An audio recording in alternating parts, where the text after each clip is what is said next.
ಅರಸೀಕೆರೆಯಲ್ಲಿ ಸುರಿದ ಮಹಾಮಳೆಗೆ ಅರಸೀಕೆರೆ ನಗರಸಭೆ ವ್ಯಾಪ್ತಿಯಲ್ಲಿ ವ್ಯಸ್ತವಾಗಿದ್ದ ಸ್ವಚ್ಛತೆ ಬಗ್ಗೆ ಪೌರಾಯುಕ್ತ ಎಚ್.ಟಿ.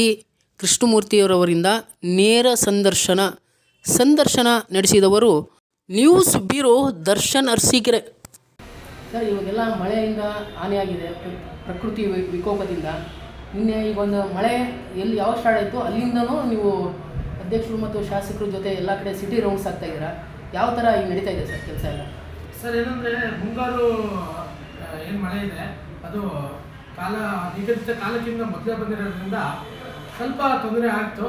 ಆದರೆ ನಾವು ಮತ್ತು ಅಧ್ಯಕ್ಷರು ಹಾಗೂ ಮಾನ್ಯ ಶಾಸಕರು ಎಲ್ಲ ಏನು ಎಲ್ಲೆಲ್ಲಿ ತಗ್ಗು ಪ್ರದೇಶಗಳಿದೆ ಮತ್ತು ರಾಜಕಾಲುವೆಗಳಿದೆ ಅದನ್ನೆಲ್ಲ ನಾವು ನಮ್ಮ ಬಾಡಿಗೆಗೆ ಒಂದು ಇಟಾಚಿ ತೊಗೊಂಡು ಎಲ್ಲ ರಾಜಕಾಲುವೆಗಳನ್ನ ತೆರವುಗೊಳಿಸಿದ್ದೀವಿ. ಯಾವುದೇ ರೀತಿ ಅನಾಹುತ ಆಗದಂಗೆ ನಾವು ಮುಂಜಾಗ್ರತೆ ಕ್ರಮವನ್ನು ವಹಿಸ್ಕೊಂಡು ಯಾವುದೇ ರೀತಿ ಅನಾಹುತ ಆಗದಂಗೆ ಕ್ರಮ ತಗೊಂಡಿದ್ದೀವಿ ಸರ್.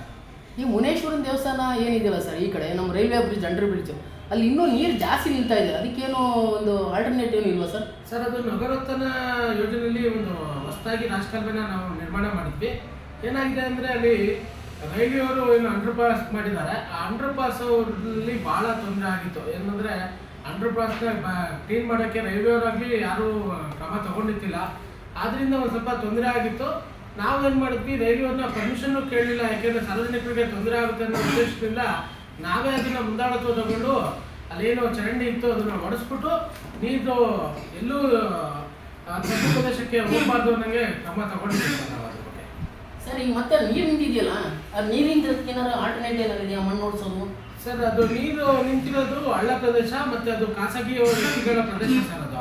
ಅದು ಏನಾಗುತ್ತೆ ಅಂದರೆ ನಾವು ನಗರಸಭೆಯಿಂದ ಮಣ್ಣು ಓಡಿಸೋದಾಗಲಿ ಇನ್ನೊಂದು ಮಾಡೋದಾಗಲಿ ಆಗಲ್ಲ.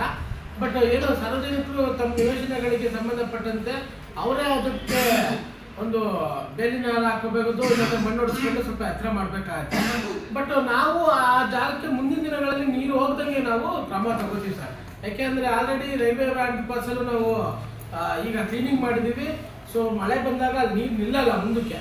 ಯಾಕೆಂದರೆ ನಾವು ಮಾನ್ಸೂನ್ ಮೊದಲೇ ಬಂದಿರೋದ್ರಿಂದ ಅದು ಪ್ರಿಕಾಷನರಿ ತೊಗೊಂಡಿತ್ತಿಲ್ಲ. ಈಗ ಪ್ರಿಕಾಷನರಿ ತೊಗೊಂಡಿದ್ದೀವಿ. ಮುಂದಿನ ದಿನಗಳಲ್ಲಿ ಅಷ್ಟು ಪ್ರಮಾಣದ ನೀರು ಅಲ್ಲಿ ಶೇಖರಣೆ ಆಗೋದಲ್ಲ ಸರ್. ಇನ್ನೂ ಕೆಲವೊಂದು ಕಡೆ ವಾರ್ಡ್ಗಳಲ್ಲಿ ಅಲ್ಲಲ್ಲೇ ಕಸ ಇದೆ, ಅದನ್ನು ಸ್ವಲ್ಪ ವಿಲೇವಾರಿ ಮಾಡಿಸಿದ್ರೆ ಅನುಕೂಲ ಆಗುತ್ತೆ ಸರ್ ಕೆಲವೊಂದು ವಾರ್ಡ್ಗಳಲ್ಲಿ. ಸರ್, ನಗರಸಭೆ ನನ್ನ ನಾಲೆಡ್ಜ್ ಪ್ರಕಾರ ಯಾವುದೇ ನಗರಸಭೆಯಲ್ಲಿ 2 ಹೊತ್ತು ಕಸ ಸಂಗ್ರಹಣೆ ಮಾಡೋ ವ್ಯವಸ್ಥೆ ಇಲ್ಲ. ನಾವು ಅರಸೀಕೆರೆಯಲ್ಲಿ ಒಂದು ಮಾದರಿ ನಗರ ಮಾಡಬೇಕು ಅನ್ನೋ ಉದ್ದೇಶದಿಂದ ನಾವು 2 ಬಾರಿ ಪ್ರತಿದಿನ ಬೆಳಗ್ಗೆ ಮತ್ತು ಸಂಜೆ 2 ಬಾರಿ ನಾವು ಕಸ ಸಂಗ್ರಹಣೆನೇ ಮಾಡ್ತಾ ಇದ್ದೀವಿ. ಏನಾಗುತ್ತೆ ಅಂದರೆ ನಾವು ಏನೇ ಕೆಲಸ ಮಾಡಿದ್ರೂ ನಗರಸಭೆ ಒಂದೇ ಕಾರಣ ಆಗಲ್ಲ, ಸಾರ್ವಜನಿಕರಾದ ಸಹಭಾಗಿತ್ವನೂ ಅವಶ್ಯಕತೆಯಾಗಿ ಬೇಕಾಗುತ್ತೆ ಸರ್. ಸಾರ್ವಜನಿಕರು ಏನು ತಮ್ಮ ಮನಸೋ ಇಚ್ಛೆ ಕಸನ ಹೊರಗಡೆ ಎಸೆಯೋದ್ರಿಂದ ಈ ಒಂದು ತಾವೇನು ಹೇಳ್ತಿದ್ರೆ ಕಸ ಸಂಗ್ರಹಣೆ ಹೊರಗಡೆ ಆಗ್ತಾ ಇದ್ದಾರೆ, ಅದು ಕಂಡು ಬರ್ತಾ ಇದೆ ಸರ್.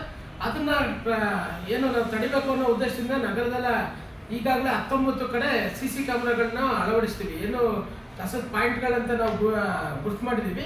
ಆ ಪಾಯಿಂಟ್ಗಳಲ್ಲಿ CC ಕ್ಯಾಮ್ರಾಗಳನ್ನ ಅಳವಡಿಸಿ ಅದನ್ನು ಮಾನಿಟರ್ ಮಾಡೋಕ್ಕೆ ಒಬ್ಬ ಸಿಬ್ಬಂದಿನೂ ಸಹ ನೇಮಕ ಮಾಡಿದ್ದೀವಿ. ಯಾವುದೇ ಸಾರ್ವಜನಿಕರು ತಮಗೆ ಗೊತ್ತಿಲ್ಲದೇನೋ ಅಲ್ಲಿ ಕಸ ಹಾಕಿದ್ರೆ ಅದು ನಮ್ಮ CC ಕ್ಯಾಮ್ರಾದಲ್ಲಿ ಕ್ಯಾಪ್ಚರ್ ಆಗುತ್ತೆ. ಅದು ಯಾರು ಅಂತ ಕಂಡುಹಿಡಿದು ಅವ್ರಿಗೆ ದಂಡ ವಿಧಿಸುವಂಥ ಒಂದು ಕ್ರಮವೂ ಸಹ ನಗರಸಭೆ ತಗೊಳ್ತಾ ಇದೆ ಸರ್. ಸರ್, ಈಗಾಗಲೇ ಎಲ್ಲ ಪುರಸಭೆ ಮತ್ತು ಮಹಾನಗರ ಪಾಲಿಕೆ ನಗರಸಭೆ ಎಲ್ಲ ಪೌರ ಕಾರ್ಮಿಕರ ಸಿಬ್ಬಂದಿ ವರ್ಗದವರು ಒಂದು ಧರಣಿ ಮಾಡ್ತಾ ಇದ್ದಾರೆ. ನಿಮ್ಮಲ್ಲಿ ಯಾವುದೇ ಥರ ಧರಣಿ ಕಂಡು ಬಂದಿಲ್ಲ, ಅದಕ್ಕೇನಾದರೂ ಮಾಹಿತಿ ಇದೆಯಾ ಸರ್? ಸರ್, ಅದು ರಾಜ್ಯ ಪೌರ ಕಾರ್ಮಿಕರ ಸಂಘದಿಂದ ಇಡೀ ರಾಜ್ಯ ವ್ಯಾಪ್ತಿ ಮುಷ್ಕರ ಮಾಡಬೇಕು ಅಂತ ತೀರ್ಮಾನ ಮಾಡಿ ಅವರು ಮೊನ್ನೆಯಿಂದ ಕೆಲವು ಮುನ್ಸಿಪಾಲ್ಟಿಗಳಲ್ಲಿ ಧರಣಿ ಮಾಡ್ತಾ ಇದ್ದಾರೆ. ನಮ್ಮಲ್ಲಿ ಇವತ್ತು ಬಂದು ಎಲ್ಲ ಪೌರ ಕಾರ್ಮಿಕರು ಅದೇ ಸಿಬ್ಬಂದಿಗಳು ಎಲ್ಲ ಇವತ್ತು ಮೆಮೊರಂಡಮ್ ಕೊಟ್ಟಿದ್ದಾರೆ. ನಾಳೆಯಿಂದ ನಾವು ಧರಣಿ ಮಾಡ್ತೀವಿ ಅಂತ. ಸೊ ಅವ್ರು ಧರಣಿ ಮಾಡಿದ್ರೆ ನಾವು ಏನು ಮಾಡೋಕ್ಕಾಗಲ್ಲ, ಧರಣಿ ಮಾಡ್ಬೋದು ಸರ್. ಅದಕ್ಕೆ ಆಲ್ಟರ್ನೇಟ್ ಏನಾದ್ರು ಸಿಬ್ಬಂದಿ ವರ್ಗದ ನಗರ ಸ್ವಚ್ಛತೆಗೆ ಏನಾರು ಮಾಡ್ಕೊಳ್ಳೋದು ಏನಾರು ಇದೆಯಾ sir? Sir, all of A sudden ಅಂದಾಗ ಸಿಬ್ಬಂದಿಗಳು ಬರಲ್ಲ.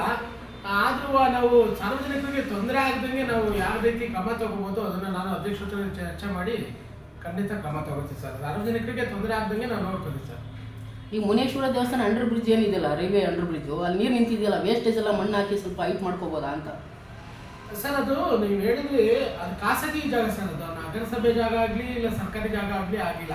ಅದು ಖಾಸಗಿ ಜಾಗ, ಖಾಸಗಿ ವ್ಯಕ್ತಿಗಳಿಗೆ ಸಂಬಂಧಪಟ್ಟಿರೋದ್ರಿಂದ ಅವರೇ ಒಂದು ಮಣ್ಣಿಗೆ ನೋಡಿಸ್ಕೊಂಡು ಸ್ವಲ್ಪ ಹೈಟ್ ಮಾಡ್ಕೊಂಡ್ರೆ ಬೆಟರ್ ಅಂತ ನನ್ನ ಭಾವನೆ. ಬಟ್ ಅಲ್ಲಿ ನೀರು ನಿಲ್ಲಕ್ಕೆ ಹೋಗ್ಬಾರ್ದು ಅನ್ನೋ ಒಂದು ಅವಧಾನ ನಾವು ರಾಜಕಾಲುವೆನ ಓಪನ್ ಮಾಡಿದ್ರಿಂದ ಸ್ವಲ್ಪ ಆಗುತ್ತೆ ಅಂತ ಅನ್ಕೋತೀನಿ. ಈಗ ರೈಲ್ವೆಯಿಂದ ಏನಾದ್ರು ಪ್ರಾಬ್ಲಮ್ ಇದೆ ಸರ್ ಅಂಡರ್ ಬ್ರಿಡ್ಜ್ ಇದ್ದು? ಸರ್ ಅದು ಅಂಡರ್ ಬ್ರಿಡ್ಜ್ ಭಾಳ ವರ್ಷದಿಂದ ಮಾಡಿರೋದು ಸರ್. ಅಲ್ಲಿ ಮುಂದಕ್ಕೆ ಹೋಗೋಕ್ಕೆ ಏನು ಔಟ್ಲೆಟ್ ಇದೆ ಆ ಔಟ್ಲೆಟ್ ಎಲ್ಲ ಬ್ಲಾಕ್ ಆಗಿಬಿಟ್ಟಿದೆ. ಸೊ ನಾವು ನಮ್ಮ ಜೆಸಿ ತಗೊಂಡು ಹೋಗೋದಾಗಲಿ ನಮ್ಮ ಇಟಾಚಿ ತಗೊಂಡು ಹೋಗೋದಾಗಲಿ ಅವರು ಪ್ರೆಮಿಸಸ್ ಕೆಲಸ ಮಾಡೋಕ್ಕೆ ಅವರು ಅಬ್ಸ್ಟ್ರಕ್ಷನ್ ಮಾಡ್ತಾರೆ. ಬಟ್ ಸಾರ್ವಜನಿಕರ ಆರೋಗ್ಯದ ದೃಷ್ಟಿಯಿಂದ ನಾವು ಅದನ್ನು ವೈಲೇಷನ್ ಮಾಡ್ಕೊಂಡು ಮಾಡಿದ್ದೀವಿ ಸರ್ ಕೆಲಸನ ಈಗ. ಬಟ್ ಔಟ್ಲೆಟ್ ಏನಿದೆ ಆ ಔಟ್ಲೆಟ್ ಸ್ವಲ್ಪ ಅವ್ರು ರೈಲ್ವೆ ಕ್ಲಿಯರ್ ಮಾಡಿಕೊಟ್ರೆ ಮುಂದಿನ ದಿನಗಳಲ್ಲಿ ಯಾವುದೇ ರೀತಿ ಅನಾಹುತ ಆಗಲಿ ನೀರು ನುಗ್ಗೋದಾಗಲಿ ಕಂಡು ಬರೋಲ್ಲ ಸರ್. ಈಗ ಎಲ್ಲ ಕಡೆ ಸ್ವಚ್ಛತೆ ಇದೆ ಅಂತ ನೀವು ಹೇಳ್ತಾ ಇದ್ದೀರಾ, ಎಲ್ಲೂ ಯಾವುದೇ ರೋಗ ರುಜಿನಗಳು ಮಲೇರಿಯಾ ಚಿಕನ್ ಗುನ್ಯಾ ಈ ಟೈಪಲ್ಲಿ ಯಾವುದು ನಿಮಗೆ ಒಂದು ಯಾವ್ದಾರ ವರದಿ ಆಗಿದೆಯಾ? ಕೋವಿಡ್ ಒಂದು ಸ್ಟಾರ್ಟ್ ಆಗ್ತಾ ಇದೆ, ಅದ್ರ ಬಗ್ಗೆ ಅರಸೀಕೆರೆಯಲ್ಲಿ ಈಗಾಗ ಈ ದಿನದ ಗಂಟೆ ಯಾವುದೇ ರೀತಿ ಸಾಂಕ್ರಾಮಿಕ ರೋಗಗಳು ಹರಡಿರೋದು ಕಂಡು ಬಂದಿಲ್ಲ ಸರ್. ಮುನ್ನೆಚ್ಚರಿಕೆ ಕ್ರಮವಾಗಿ ಆರೋಗ್ಯ ಇಲಾಖೆ ಮತ್ತು ನಾವು ನಗರಸಭೆಯವರು ಡೆಂಗಿ ಪ್ರಕರಣಗಳನ್ನ ಕಡಿಮೆ ಮಾಡಬೇಕು ಅನ್ನೋ ಉದ್ದೇಶದಿಂದ ಪ್ರತಿ ವಾರ ಅವರು ನಗರಸಭೆ ವ್ಯಾಪ್ತಿಯಲ್ಲಿ ಲಾಭ ಸಭೆಗಳನ್ನ ಮಾಡ್ತಾ ಇದ್ದಾರೆ. ಅದಕ್ಕೆ ನಾವು ನಗರಸಭೆಯಿಂದ ಅವ್ರಿಗೆ ಊಟ ವ್ಯವಸ್ಥೆ ಆಗಲಿ ತಿಂಡಿ ವ್ಯವಸ್ಥೆ ಆಗಲಿ ಮಾಡ್ತಾ ಇದ್ದೀವಿ. ಅದೇ ರೀತಿ ನೆನ್ನೆ ಏನು ತಾವು ಹೇಳಿದ್ರಿ ಕೋವಿಡ್ ಪ್ರಕರಣಗಳು ಹೆಚ್ಚಾಗ್ತಾ ಇರೋದ್ರಿಂದ ಮತ್ತು ಈಗೇನು ಶೀತ ವಾತಾವರಣ ಇರೋದ್ರಿಂದ ಶೀತ ಪ್ರಕರಣಗಳು ಹೆಚ್ಚಾಗೋದ್ರಿಂದ ನಾವು ಮತ್ತು ಪೌರ ಕಾರ್ಮಿಕರ ಆರೋಗ್ಯ ಹೆಂಗೆ ಕಾಪಾಡ್ಕೋಬೇಕು ಅನ್ನೋ ಬಗ್ಗೆ ನೆನ್ನೆ ಅಷ್ಟೇ ಆರೋಗ್ಯ ಇಲಾಖೆಯಿಂದ ಒಂದು 1 hour ಟ್ರೈನಿಂಗ್ ಸಹ ಆಗಿದೆ. ಎಲ್ಲ ಸಿಬ್ಬಂದಿಗಳಿಗೆ ನಮ್ಮ ಆರೋಗ್ಯ ಮತ್ತು ಸಾರ್ವಜನಿಕರ ಆರೋಗ್ಯನ ಹೆಂಗೆ ಕಾಪಾಡಿಕೊಳ್ಳಬೇಕು ಬಗ್ಗೆ ವಿವರವಾಗಿ ಆರೋಗ್ಯ ಇಲಾಖೆಯವರು ತಿಳಿಸಿದ್ದಾರೆ. ಅದೇ ರೀತಿ ಮುಂದಿನ ದಿನಗಳಲ್ಲಿ ಯಾವುದೇ ಸಾಂಕ್ರಾಮಿಕ ರೋಗಗಳನ್ನ ಹರಡಬಾರ್ದು, ಅದಕ್ಕೆ ಯಾವ ರೀತಿ ಮುನ್ನೆಚ್ಚರಿಕೆ ಕ್ರಮ ತಗೋಬೇಕು ಅನ್ನೋದ್ರ ಬಗ್ಗೆನೂ ಸಹ ತಿಳಿಸಿದ್ದಾರೆ. ಆ ನಿಟ್ಟಿನಲ್ಲಿ ನಾವು ನಗರಸಭೆ ಕ್ರಮ ತಗೋತೀವಿ ಸರ್.